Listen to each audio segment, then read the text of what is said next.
اتنے گناہ تم نے کیے کہ اگر تمہیں خود بٹھا کے کہا جائے کہ تم گن کے بتاؤ تو تم خود بھی نہیں گن سکو گے، تمہارے اتنے گناہ ہیں۔ لیکن اگر آپ کسی کو عزت نہیں دے سکتے، ہر وقت اپنی زندگی جو ہے دوسروں کے اوپر مسلط کر رہے ہیں، ہر وقت غصہ کر رہے ہیں، ہر وقت ڈومینیٹ کر رہے ہیں، اگر ایسی پرسنالٹی ہے تو یاد رکھیں ایک وقت ایسا آئے گا کہ آہستہ آہستہ آپ کے پاس سے سارے لوگ چھٹ جائیں گے۔ کہ جب انسان گناہ کرتا رہتا ہے تو اس کی روح جو ہوتی ہے اس کے اوپر غلاظت جو ہے وہ جمع ہوتی رہتی ہے۔ یہاں پر جب ہم چونکہ بات کرنی ہے آج ان لوگوں کے بارے میں جو گناہگار ہیں، تو قرآن کی ایک آیت ہے جو میری فیورٹ ورسز میں سے ہے۔ وہ ایسی خوبصورت آیت ہے کہ جب بھی کبھی گناہ کی کیفیت ہو یا کبھی ایسی فیلنگ ہو رہی ہو کہ بھئی مایوسی کی کیفیت ہو رہی ہے، تو اس آیت کو پڑھ لیا کریں، اس پہ غور کر لیا کریں، اللہ تعالیٰ آپ کے دل کو سکون دے دے گا۔ اور وہ آیت کیا ہے؟ قل یا عبادی الذین اسرفوا علی انفسہم لا تقنطوا من رحمت اللہ۔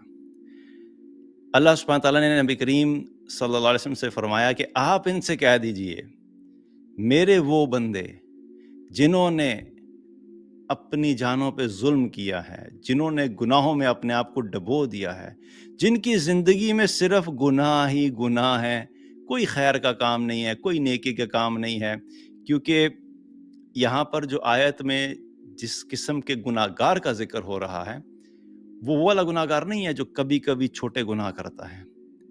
قل یا عبادی الذین اسرفوا علی انفسہم، کہ وہ گناہ اتنے زیادہ کیے کہ ان گناہوں کی وجہ سے اس نے اپنی جان کو ظلم کیا اور مشکل میں ڈال دیا۔ ایسے شخص کو اللہ تعالیٰ کیا کہہ رہا ہے؟ لا تقنطوا من رحمت اللہ۔ ٹھیک ہے، تم نے گناہ کیے، تم نے جھوٹ بولا، تم نے غیبت کی، تم نے چغلی کی، تم نے زنا کیا، تم نے شراب پی، تم نے حرام دیکھا، تم نے حرام کھایا، تم نے حرام سوچا، تم نے حرام بولا، تم نے حرام پیا، ہر چیز تم نے کی۔ لیکن ایک چیز یاد رکھو، ان تمام گناہوں کے باوجود تم اللہ کی رحمت سے مایوس مت ہونا۔ قل یا عبادی الذین اسرفوا علی انفسہم لا تقنطوا من رحمت اللہ ان اللہ یغفر الذنوب جمیعا۔ اللہ کہتا ہے کہ بے شک اللہ تمہارے سارے گناہوں کو معاف کر دے گا۔ اور یہاں پر بھی اللہ تعالیٰ نے یہ نہیں کہا کہ تم نے اگر 1,00,000 گناہ کیے ہیں تو تمہارا تو کوٹا ہی 10,000 گناہوں کا تھا، تو 10,000 میں معاف کروں گا، باقی 90,000 کے اوپر پکڑ ہوگی۔ اللہ سبحانہ تعالیٰ نے گناہوں کے لیے کسی انسان کے لیے کوئی حد مقرر نہیں کی کہ اس سے زیادہ گناہ ہو جائیں گے تو اس کے بعد معافی کی جو ہے وہ نہیں ملے گی۔ اللہ سبحانہ تعالیٰ نے کوئی لمٹ نہیں بیان کی، بلکہ لمٹ لیس گناہ ہے تمہارے۔ اتنے گناہ تم نے کیے کہ اگر تمہیں خود بٹھا کے کہا جائے کہ تم گن کے بتاؤ تو تم خود بھی نہیں گن سکو گے، تمہارے اتنے گناہ ہیں۔ یہ الگ بات ہے کہ تمہیں خود یاد نہیں ہے، لیکن اللہ کے ہاں تمہارا چھوٹے سے چھوٹا گناہ لکھا ہوا ہے، اللہ کے ہاں وہ ریکارڈڈ ہے۔ لیکن تم نے اگر اتنے گناہ کیے تو اتنے گناہ کرنے کے بعد بھی تمہیں کام کرنا، اپنے رب کی رحمت سے مایوس مت ہونا، بے شک وہ سارے کے سارے معاف کر دے گا۔ اور وہ کیوں معاف کر دے گا؟ انہ هو الغفور الرحیم، کیونکہ وہ ہے ہی معاف کرنے والا، وہ ہے ہی رحم کرنے والا۔ اس کی صفت ہی یہی ہے، اس کی پرومیننٹ صفت ہی یہی ہے کہ وہ لوگوں کو معاف کرتا ہے۔ تو جو بات میں کر رہا تھا کہ 2 طرح کے لوگ ہوتے ہیں، کبھی ایسا ہوتا ہے کہ ایک شخص شدید غصے میں ہوتا ہے اور کبھی کبھی نرمی کا مظاہرہ کرتا ہے۔ تو ایسے شخص کے بارے میں کیا ہوتا ہے؟ انسان ایسے شخص سے دور بھاگتا ہے کہ بھائی یہ کبھی کبھی نرمی کرتا ہے لیکن یہ اکثر جو ہے غصے میں رہتا ہے۔ تو ایسا شخص کسی کو بھی پسند نہیں ہوتا اور کوئی بھی ایسے شخص کے قریب رہنا نہیں چاہتا۔ تو جن لوگوں کو بہت زیادہ غصہ ہر وقت آتا ہے انہیں اپنے اوپر فوکس کرنے کی ضرورت ہے۔ یاد رکھیے، اٹس اے ہیومن نیچر کہ جہاں پر کسی انسان کو محبت ملتی ہے، شفقت ملتی ہے، نرمی ملتی ہے، ریکگنیشن ملتی ہے، عزت ملتی ہے، احترام ملتا ہے، اس کو اپنی رائے کا احترام ملتا ہے، اس کو امپورٹنس کا احساس ہوتا ہے، تو ایسے شخص کے ساتھ ہر بندہ جو ہے وہ رہنا پسند کرتا ہے، اس کے قریب رہنا پسند کرتا ہے۔ تو اگر لوگ قریب نہیں آ رہے یا لوگ قریب نہیں رہتے تو سوال اپنے آپ سے پوچھیں کہ میرے اندر کیا خرابی ہے کہ میں ایسا کیا کام کر رہا ہوں جس وجہ سے لوگ مجھ سے دور جا رہے ہیں۔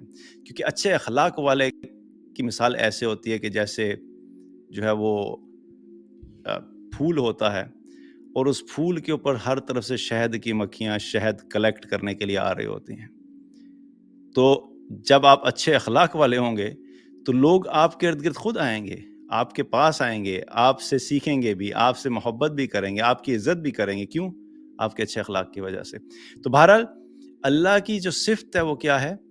وہ ہے ہی معاف کرنے والا اور بخشنے والا، اور جب وہ اس کی ڈیفالٹ صفت ہی یہی ہے تو پھر اس نے تو تمہیں معاف کرنا ہی ہے۔ لیکن اللہ تعالیٰ نے پھر آگے کہا کہ بھئی تھوڑی سی ایفرٹ تمہیں بھی کرنی پڑے گی۔ وہ چھوٹا سا کام کیا ہے؟ وَأَنِيبُوا إِلَىٰ رَبِّكُمْ وَأَسْلِمُوا لَهُ، کہ تم اپنے رب کی بارگاہ میں توبہ کر لو اور اسلم لہو، اپنے آپ کو سبمٹ کر دو، اس کی اطاعت میں لگا لو، تو بس سمجھو کہ تمہارا کام بن گیا۔ یہ ایسے ہی ہے کہ انسان کسی ایسی جگہ سے گزرے جہاں پہ گندے پانی کا جوہر تھا اور ہر طرح کی گندگی اس جگہ پہ اکٹھی ہو رہی تھی، اور بدبودار پانی تھا اور اس کے قریب بھی کھڑے نہیں ہوا جا رہا تھا۔ انسان اس کے قریب سے گزرا، اچانک کوئی گاڑی تیزی سے آئے اور وہ پانی کے چھینٹے اڑائے، وہ ساری گندگی انسان کے کپڑوں کے اوپر آ جائے اور وہ اتنی اسمیل ہو کہ انسان سے برداشت بھی نہیں کی جا رہی ہو۔ اب یہ ساری گندگی لے کے وہ گھر آ گیا، تو اس کا سولوشن کیا ہے؟ کہ وہ گندے کپڑے اتار کے پھینک دو، جا کے غسل کرو، نہاؤ، صاف کپڑے پہنو، خوشبو لگاؤ، تو تم بالکل ایک مختلف زندگی دوبارہ سے گزارو گے۔ تو یہ جو گناہ ہوتے ہیں وہ اسی گندے کپڑے کی طرح ہوتے ہیں۔ آج کے دور میں دل کی بے چینی کی بہت بڑی وجہ یہ ہے کہ ہر وقت ہر جگہ پہ گناہ کرنے کی اپرچونٹی ہے اس سیل فون کی وجہ سے۔ اگر انسان سارا دن اپنے گھر میں بھی بیٹھ جائے نا کہ میں نے آج فیصلہ کیا کہ میں گھر میں بیٹھوں گا تاکہ مجھ سے کوئی گناہ نہیں ہو، تو میں یہ سمجھتا ہوں کہ شاید یہ زیادہ خطرناک کام ہے آج کے دور میں، کیونکہ اگر وہ موبائل یوز کرتا ہے کے اوپر جتنے گناہ کرے شاید وہ باہر مصروف ہو کتنے گناہ نہ کر سکے۔ تو یہ جو گندگی ہوتی ہے گناہوں کی، وہ جب انسان توبہ کرتا ہے تو وہ ایسا ہی ہے کہ وہ گندا کپڑا اٹھا کے اس نے پھینک دیا۔ لیکن صرف وہ گندا کپڑا اٹھا کر پھینک دینے سے مسئلہ حل نہیں ہوگا۔ اب کیا ہوگا؟ اب تمہیں اگر اپنی نارمل لائف گزارنی ہے، لوگوں کے سامنے آنا ہے، تو تمہیں ایک نیا کپڑا بھی پہننا پڑے گا۔ بغیر کپڑے کے تو نہیں آ سکتے لوگوں کے سامنے۔ اب کیا ہے؟ اب تم ایک صاف ستھرا کپڑا پہنو، اس پہ خوشبو لگاؤ، تمہیں خود بھی اچھا محسوس ہوگا، تمہارے ارد گرد جو لوگ ہوں گے وہ بھی تمہاری خوشبو سے جو ہے وہ ان کو بھی ایک اچھی فیلنگ آئے گی۔